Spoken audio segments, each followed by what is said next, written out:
পতন, গঠন ও পরিবর্তনের ফল আজকের এই পৃথিবী। এই পৃথিবীর বুকে কত ভাবনা, কত আশা, আকাঙ্ক্ষা। তবে আদিমকাল থেকে আজ পর্যন্ত মানুষ বেঁচে থাকার অন্যতম উপায় হিসেবে বেছে নিয়েছিল সকলের বেঁধে বেঁধে থাকার ভাবনাকে। সম্মিলিতভাবে জোটবদ্ধ হয়ে বিভিন্ন প্রতিকূলতাকে জয় করার তাগিদ জন্মেছিল আপনা থেকে প্রাকৃতিকভাবে। আমরা জেনেছি একসাথে থাকলেই বল, না হলে দুর্বল। কিন্তু আজকের এই মেকি আধুনিকতা গণ্ডি টেনে, দেশ ভেঙে, পরিবার ভেঙে আমাদের একা করে দিচ্ছে।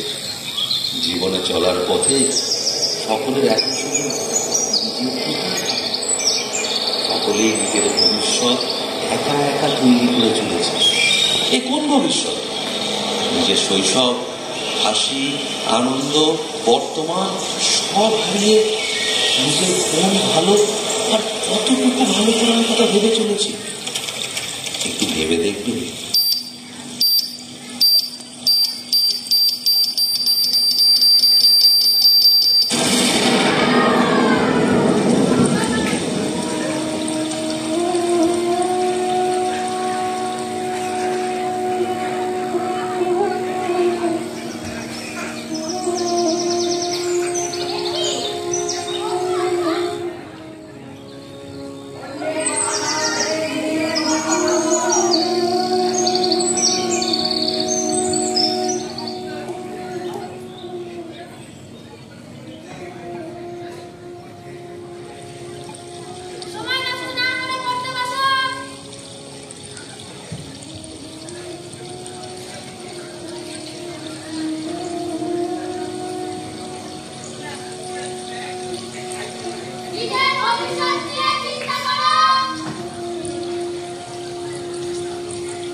সত্যি তোর বাবা এত বড় সরকারি চাকরি করে একটা বাড়ি বানাতে পারলো না? যার সামনে একটা বড় বাগান থাকবে, আম জাম কাঁঠাল, তার সামনে তার পাশে একটা পুকুর থাকবে। তোর সবসময় আলতু ফালতু কথা। শহরের ফ্ল্যাট বাড়িগুলো এরকমই হয়, কিন্তু এখানে হয় না। তুই কি করে জানলি? আমি সিনেমায় দেখেছি, ছবিতে দেখেছি। হ্যাঁ, তোকে কমপ্লেক্স বলে। আমাদেরটাতেও ছিল বাগান, তারপর সুইমিং পুল, জিম। হ্যাঁ, সুইমিং পুল মানে পুকুর পুকুর, আর জিম মানে গাছে ঝোলা। আচ্ছা তুই ঝুলেছিস গাছে? আসলে শহরের ওইগুলো কৃত্রিম ভাবে তৈরি হয়। হ্যাঁ, ওগুলো সব আর্টিফিশিয়াল, আর এখানে ন্যাচারাল। তোরা চুপ কর তো। আচ্ছা তোরা তুই পার্বতীর বাড়ি গিয়েছিলিস? বললাম তো, এখানে আসার আগে ওর বাড়ি থেকেই আসছি।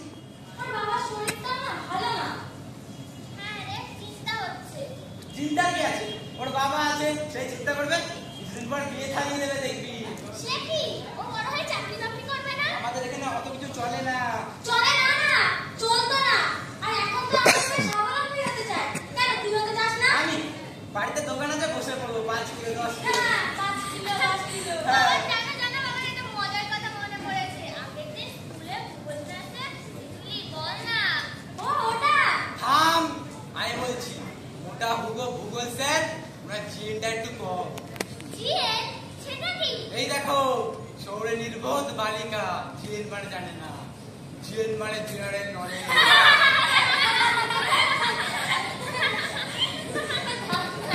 আমি বলছি, আসলে কি হয়েছে জানো বাবা, আমাদের ক্লাসে ভূগোল স্যার জিজ্ঞাসা করেছে কয়লা কোথায় পাওয়া যায়। কয়লা কোথায় পাওয়া যায়? হ্যাঁ, কয়লা কোথায় পাওয়া এই যায়। থাম থাম, জিএন মানে জানে না, আর কয়লা কোথায় পাওয়া যায়? প্রশ্নটা কি?